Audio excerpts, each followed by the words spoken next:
Don't forget to like the video, share your thoughts in the comments, and subscribe to stay updated with our latest stories. It was one of those quiet nights, the kind where everything around you seems to slow down. The world was asleep, or at least it felt that way. I was alone in my living room, curled up on the couch with a book in my hand, but my mind wasn't on the pages. No, my thoughts kept wandering back to something that had happened earlier that day. Something I couldn't quite shake off. I'm Emily, and I'm 48 years old. I've lived in this little neighborhood for most of my life, in the same house that once belonged to my parents. It's a place filled with memories. It's small, quiet, and simple, just like me. At least that's how I used to think. Life has a funny way of shaking things up when you least expect it, doesn't it? My neighbor Richard has lived next door for years. We've always exchanged pleasantries, waved when we saw each other, and shared the occasional conversation over the fence. He's older than me, probably in his mid-60s, and although we didn't know each other all that well, I always respected him. He was one of those people who kept to himself, but in a way that made you feel like you could trust him if you ever needed to.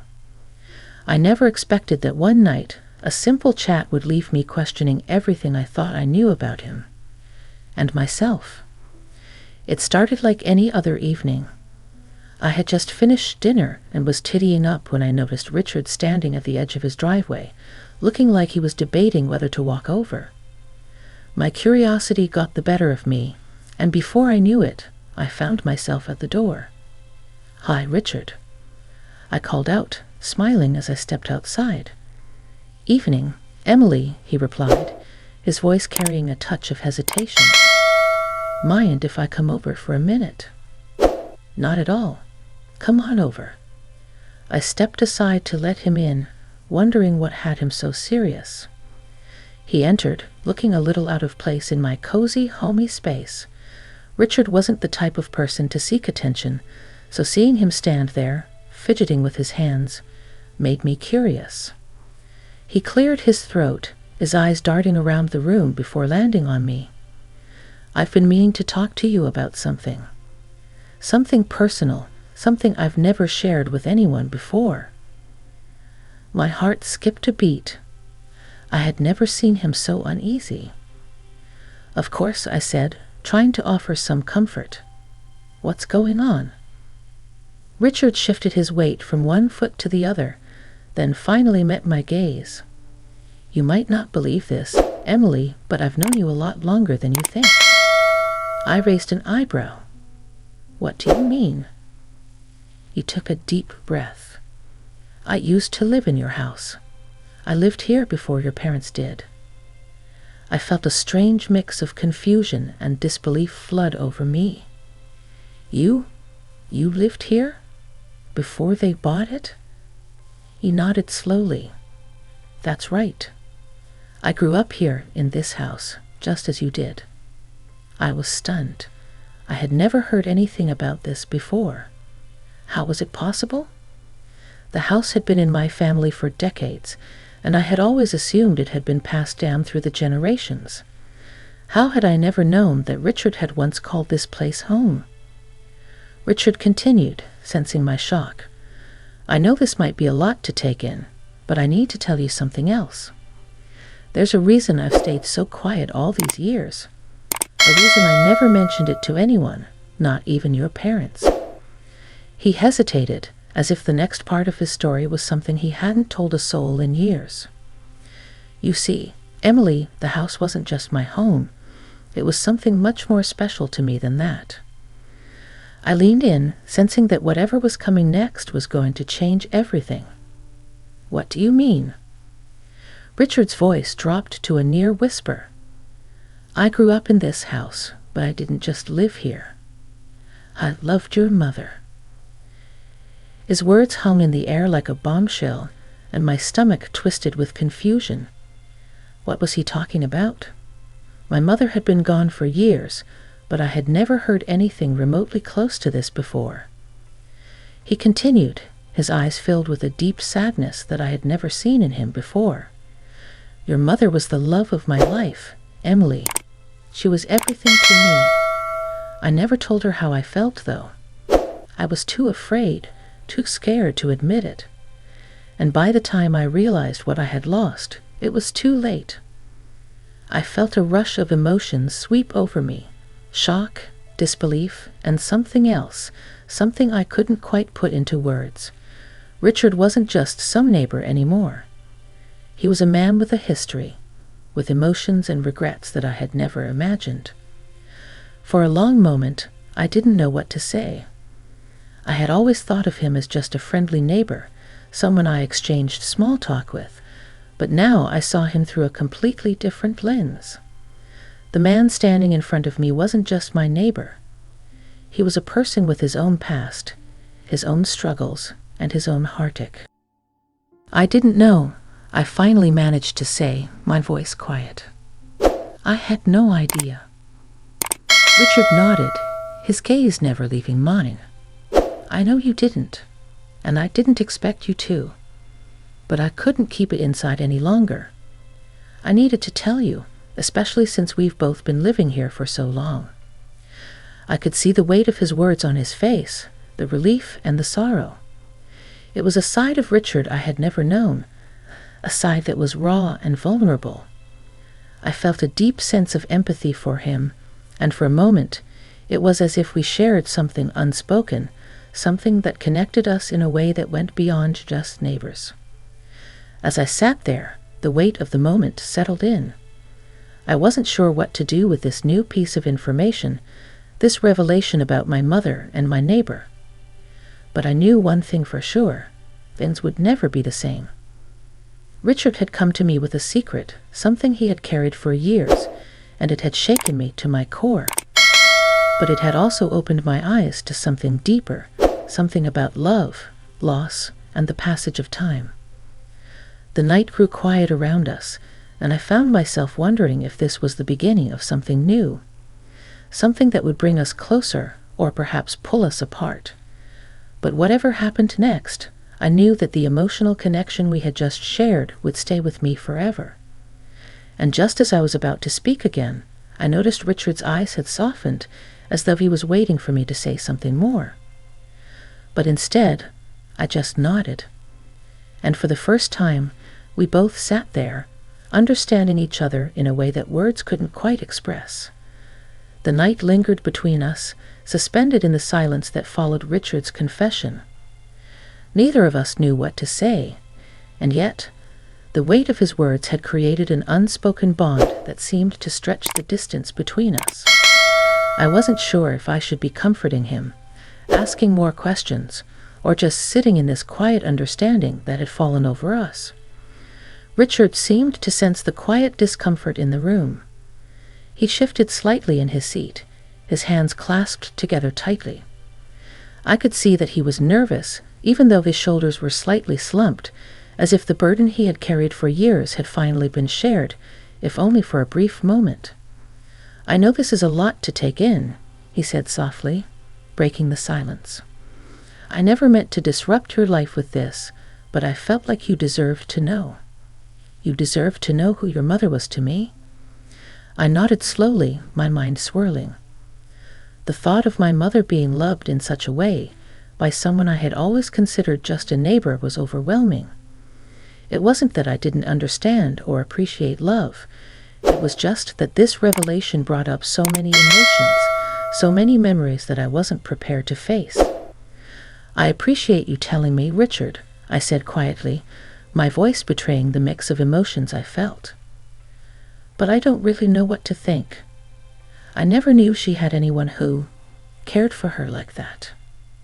Richard looked down, his eyes clouded with regret. "She never knew how I felt. I never told her, not in the way she needed to hear. I guess I always thought there would be time. But there wasn't." He paused, then met my gaze. "I didn't just lose her when she passed away, Emily. I lost the chance to ever tell her how much she meant to me. And that's something I've had to live with." His words hit me hard, and for a moment I could almost feel the weight of his regrets as though they were mine. My mother had always been strong, independent, and full of life.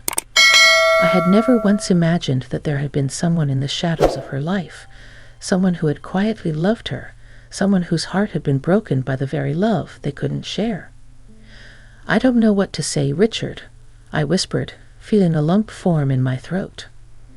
I wish I had known to. I wish I had known that she was loved like that.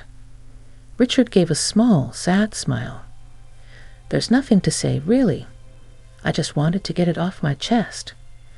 I've carried it all these years, and I couldn't keep it from you any longer. Maybe it was selfish of me to keep this secret from you, but I thought it would be easier if I stayed quiet." "I understand," I said, my voice steadying. "I do, but this doesn't change anything, Richard. I mean, you're still my neighbor.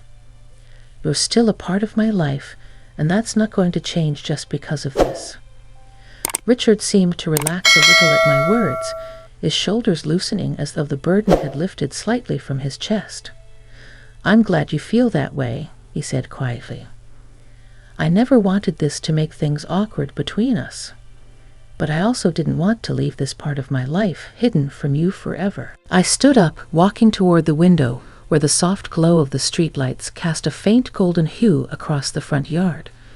I needed a moment to collect my thoughts, to process the rush of emotions that were flooding through me. The room felt a little smaller now, as though the space between us had shrunk, and the walls seemed to hold the weight of the secret we had just shared. Richard's voice cut through my thoughts, low and filled with an emotion I hadn't expected. "You know, Emily, I've always admired you. You've always been so strong, so independent, just like your mother. I see so much of her in you. It's almost as if she's still here, in a way." I turned to face him, surprised by the sincerity in his words. "You really think so?" I asked, my voice a little shaky. "I mean, I've always thought I was so different from her.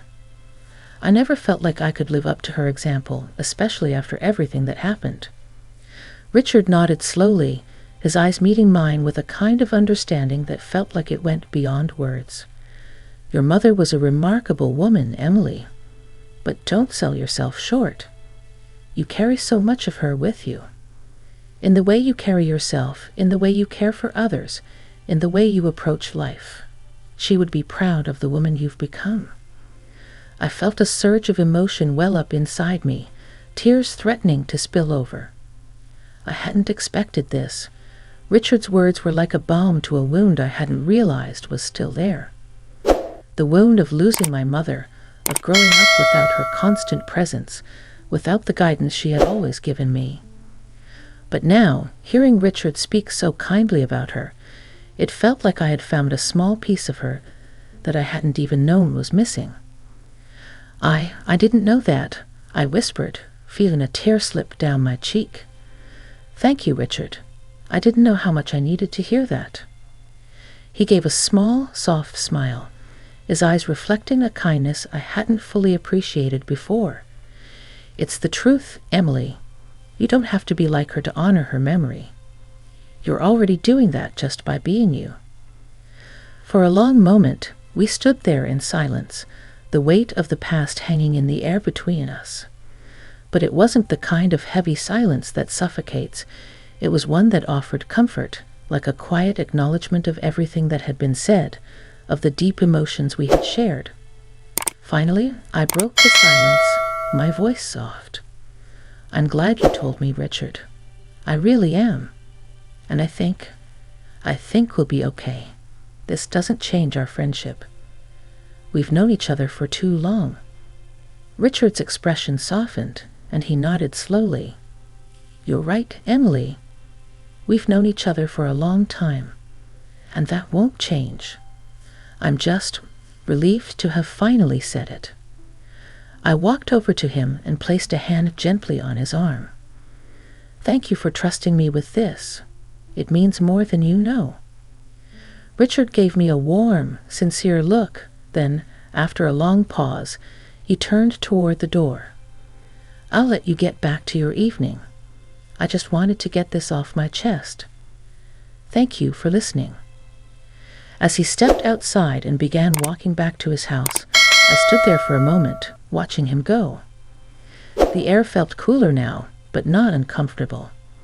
It was as if everything had shifted, and the world outside had become just a little bit clearer. I closed the door behind me, leaning against it for a moment as I took in everything that had happened. I didn't know what the future held, what the rest of our relationship would look like, but I knew one thing for sure. I had learned something about myself, about love, and about the people who touch our lives in ways we don't always expect.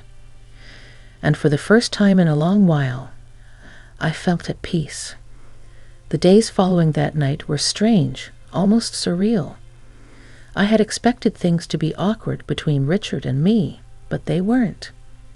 Instead, there was a quiet understanding that settled over our interactions. We spoke less, but the silences no longer felt uncomfortable. It was as if an unspoken bond had been formed, one forged in the weight of shared vulnerability. The morning after Richard's confession, I found myself reflecting on everything he had said.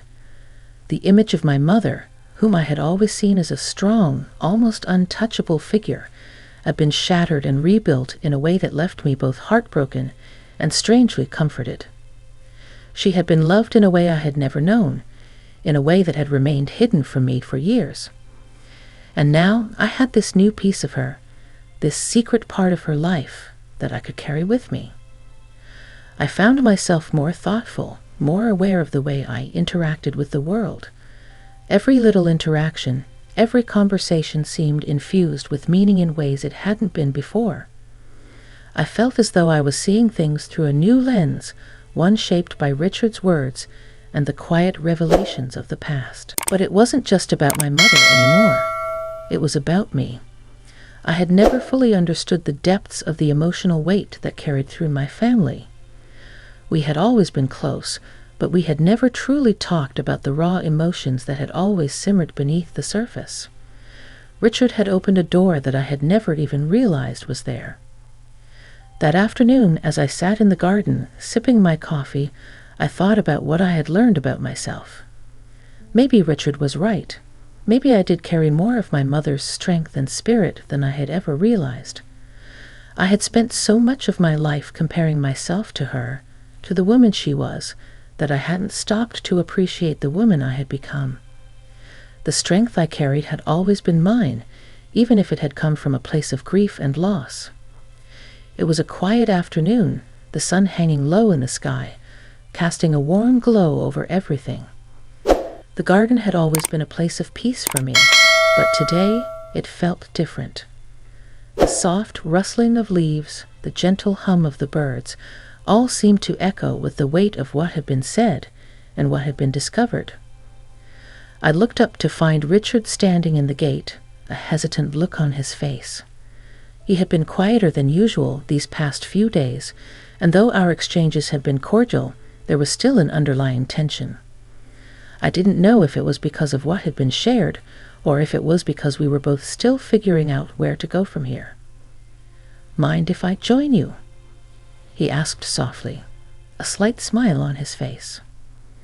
I smiled back, nodding. "Of course. Come on in." Richard stepped through the gate and made his way over to the chair next to mine. He didn't sit right away, though. He paused, looking around the garden, taking in the quiet beauty of the space I had spent so much time tending to. "It's peaceful here," he said, his voice thoughtful. "I can see why you like to spend time here."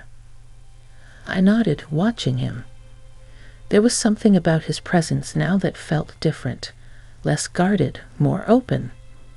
It was as if we had crossed some invisible threshold, one that neither of us had expected to cross, but somehow it had brought us closer. "It's where I can think," I replied quietly. "Sometimes I need the space to figure things out, to let my mind catch up with my heart." He looked at me for a long moment, his eyes soft with understanding. "I know what you mean," he said quietly. "I've spent a lot of time reflecting these past few days, too." I waited for him to continue, but he didn't. Instead, he sat down beside me, his body language open but still somewhat tentative. The silence between us wasn't uncomfortable, but it felt heavy, like we both knew something important was about to be said, but neither of us knew how to begin. Finally, Richard spoke again, his voice low and steady. "I've been thinking a lot about my feelings for your mother, and about how I never told her how I felt. How I let so much time pass before I finally admitted it." I nodded slowly. "You've been carrying that weight for a long time, haven't you?" "Yeah," he murmured, his gaze drifting to the horizon. "Too long.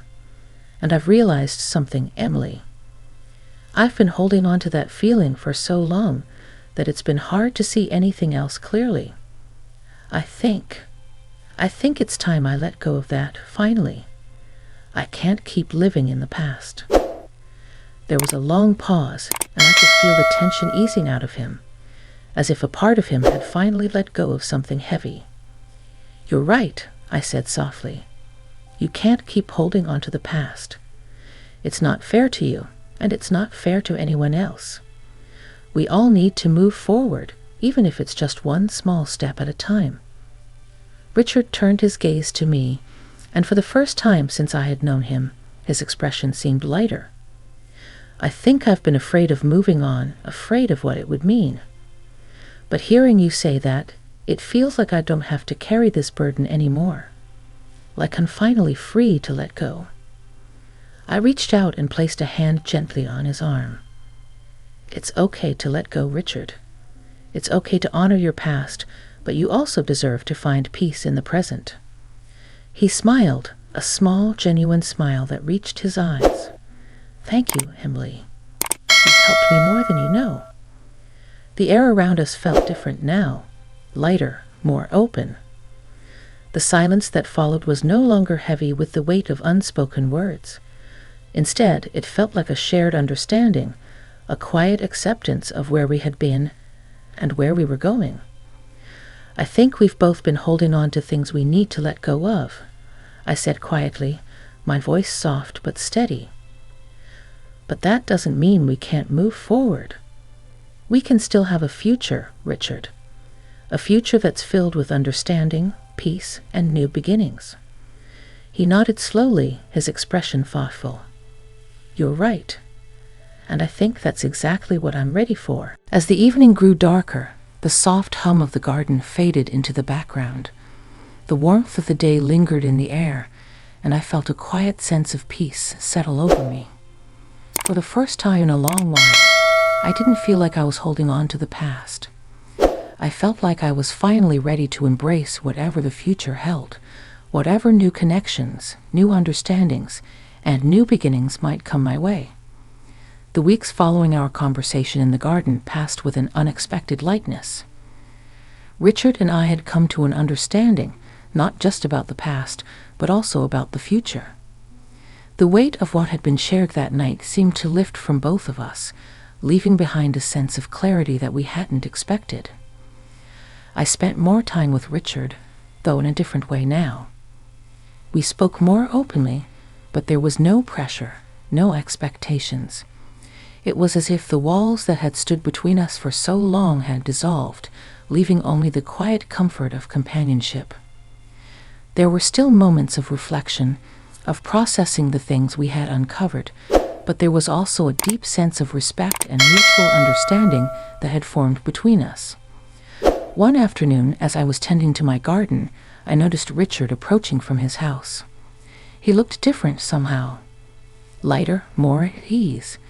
His usual hesitant demeanor had faded, replaced by a sense of confidence that I hadn't seen before. "Hey there," he greeted me, his smile warm and genuine. "Hey, Richard," I replied, setting down the small spade I had been using. "What's up?" He hesitated for a moment, as if gathering his thoughts. "I've been thinking a lot lately," he began, his voice quieter than usual. "About everything. About what we've talked about where we've been, and where we're going." I raised an eyebrow, sensing that this was more than just a casual conversation. And what have you decided?" Richard smiled, though there was a trace of nervousness in his eyes. "I think it's time for me to let go of the past completely. I've been holding on to memories, feelings, and regrets for too long. It's time to live in the present, to appreciate the people around me, and to make the most of what I have." I felt a warmth spread through me as I listened to him. "That's a big step, Richard, but I think you're right. The past doesn't define us, unless we let it." He nodded, the weight of his words sinking in, "And I'm ready to move forward. I don't know exactly where that will take me, but I know I don't want to stay stuck." I smiled, placing a hand on his arm. "You're not alone in this, you know. We all have our own pasts to let go of, but we also have the power to choose how we move forward." Richard's expression softened as he met my eyes. I've realized that sometimes the most important thing is to find peace with where you are, not where you've been." There was a quiet moment between us, the kind of silence that felt comfortable, not forced.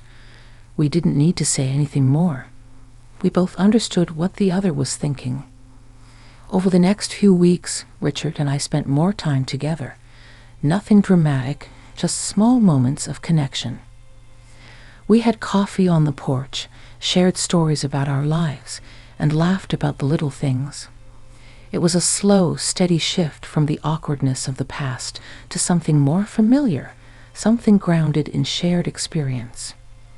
I began to realize just how much I had grown during this time, how much I had come to understand about myself and the world around me. I had spent so much time focusing on what had happened before, on the parts of my life that I couldn't change, that I had missed the opportunities right in front of me. Richard and I had come to an unspoken agreement. We would continue our journey forward without the burden of the past holding us back. We were both different now, shaped by the conversations we had shared, the quiet moments of reflection, and the understanding that had blossomed between us. As the days turned into weeks, I found myself growing more comfortable with the idea of letting go of things that no longer served me, whether it was old memories, past regrets, or relationships that had run their course. It was a freeing feeling, like stepping into a new chapter of life, one where I was no longer defined by what had happened, but by what I chose to create in the future. One evening, as we sat on the porch, watching the sun set behind the hills, Richard turned to me with a thoughtful expression. "You know, Emily," he began, his voice soft but filled with meaning, "I never imagined that I'd find peace again after everything. But I think I found it here, talking with you, learning from you. I never thought I'd be able to let go, but now I feel like I can." I smiled, a warmth spreading in my chest at his words. I think we've both found peace in different ways, but it's not about the destination. It's about the journey. And I think we're both on the right path. As the evening air cooled, we sat together, comfortable in our shared silence. The world around us seemed to slow, as if the universe itself was giving us permission to pause and reflect. And in that moment, I knew that we had both grown, both discovered something new about ourselves and each other. We weren't the same people who had started this journey, but that was okay.